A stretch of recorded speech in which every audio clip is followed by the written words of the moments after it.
बिस्मिल्लाहिर्रहमानिर्रहीम। अस्सलाम वालेकुम। उम्मीद करती हूँ आप सब खैरियत से होंगे। मैं स्मीना गुल अपने किचन में आपको खुश आमदीद कहती हूँ। आज हम बनाएंगे बहुत ही मज़ेदार अंडे कोफ्ते, वो भी बहुत ही एक नए अंदाज के साथ। पूरी रेसिपी को फॉलो ज़रूर कीजिएगा और अगर आपको मेरी रेसिपी अच्छी लगी तो इसका फीडबैक आप मुझे ज़रूर दीजिएगा। ये बहुत ही मज़ेदार जो है ना क्रीमी से कोफ्ते तैयार होते हैं। आइए चलते हैं रेसिपी की तरफ। कोफ्ते बनाने के लिए मैंने हाफ़ केजी कीमा लिए है, 2 अदद प्याज लिए हैं, 3 हरी मिर्चें हैं, 2 अदद टमाटर लिए हैं, 6 अदद मैंने अंडे लिए हैं। ये मैंने भुने हुए चने का पाउडर है, ये इसमें ऐड करेंगे। ये खसखस है और ये मैंने 1 चम्मच लिए है।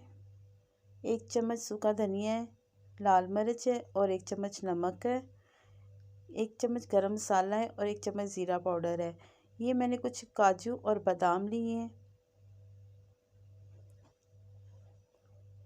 आइए चलते हैं इसको बनाने की तरफ।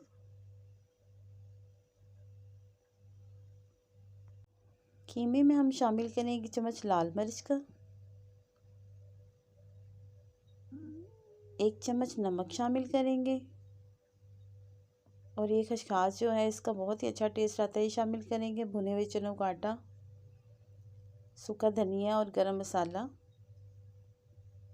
1 अदद अंडा शामिल करेंगे और इसको हम अच्छे से मिक्स कर लेंगे। भुने हुए चनों का आटा मैंने इसलिए मिक्स किया है कि इससे हमारे कोफ्ते बहुत अच्छे से जुड़ जाएंगे, टूटेंगे नहीं और इसमें आपको किसी ब्रेड क्रम्स के डालने की ज़रूरत नहीं रहेगी। अब शामिल करेंगे हरा धनिया।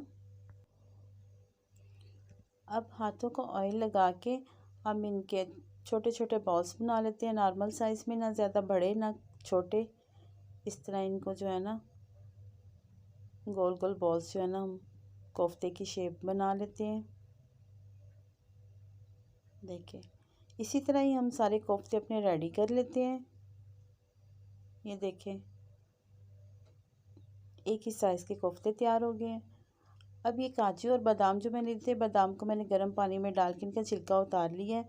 अब इनको हम मिक्सिंग जार में डाल के थोड़ा सा पानी शामिल करके इसका पेस्ट बना लेते हैं। अब एक पैन में हम शामिल करेंगे कुकिंग ऑयल और इसमें हम प्याज को जो है ना फ्राई कर लेंगे।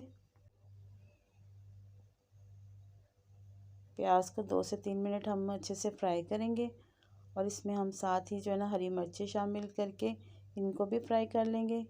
प्याज का हमने कलर चेंज नहीं करना, बस थोड़ा सा नरम हो जाए, 5 से 7 मिनट लगेंगे।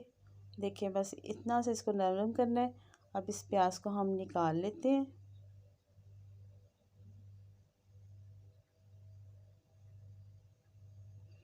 एक मिक्सिंग जार में हम प्याज को शामिल करके और इसमें डालेंगे टमाटर और इसको हम ग्राइंड कर लेंगे। अब उसी ऑयल में हम जो है ना इन कोफ्तों को फ्राई कर लेंगे, एक एक करके रखते हैं ऑयल में और इनको अच्छे से हम जो है ना फ्राई करेंगे। एक साइड से इनका कलर आ जाए तो फिर इनकी साइड हम चेंज करते हैं ताकि दोनों साइडों से बहुत अच्छे से इनको कलर आ जाए। चने के आटे का जो जायका है ना उनका एक अलग सी टेस्ट होता है। एक तो अंडे जो कोफ्ते हमारे हैं वो टूटते नहीं हैं, दूसरा इसका टेस्ट बहुत अच्छे से आता है। इसको हम साथ साथ हिलाते जाएंगे ताकि इक्वल जो है ना इसका कलर आ जाए। कोफ्ते हमारे अच्छे से जो है ना फ्राई हो चुके हैं। अब इनको हम एक ट्रे में निकाल लेते हैं।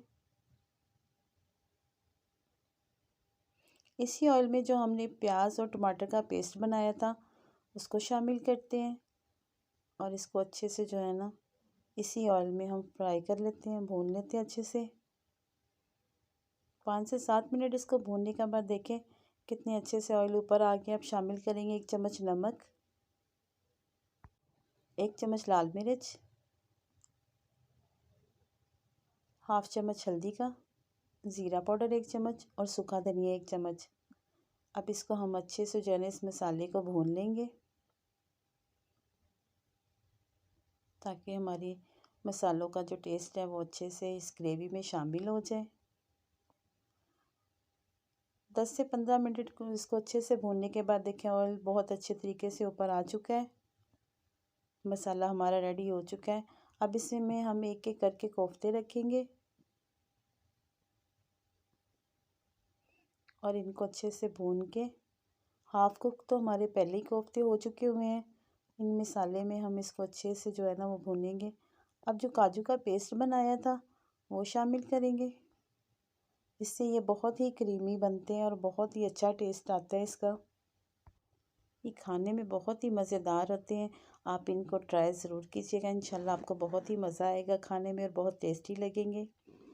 5 से 7 मिनट इसको भूनने के बाद हम 3 गिलास पानी के शामिल करेंगे। आप इसकी ग्रेवी जो है ना अपनी मर्ज़ी के मुताबिक रख सकते हैं। इनको हम मज़ीद जो है ना 15 से 20 मिनट जो पकाएंगे अच्छे से, ताकि जो कसर रह गई है वो कोफ्ते हमारे अच्छे से गल जाए।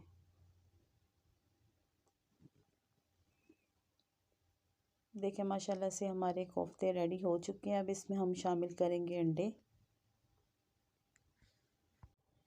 देखिए माशाल्लाह से अल्हम्दुलिल्लाह हमारे कोफ्ते बहुत ही मज़ेदार तैयार हुए हैं। आप इसको ट्राई ज़रूर कीजिएगा, आपको अंदाज़ा होगा कि ये कितनी मज़ेदार रेसिपी है। इनका टेस्ट जो है ना बहुत क्रीमी होता है और ये आपको रेसिपी बहुत पसंद आएगी।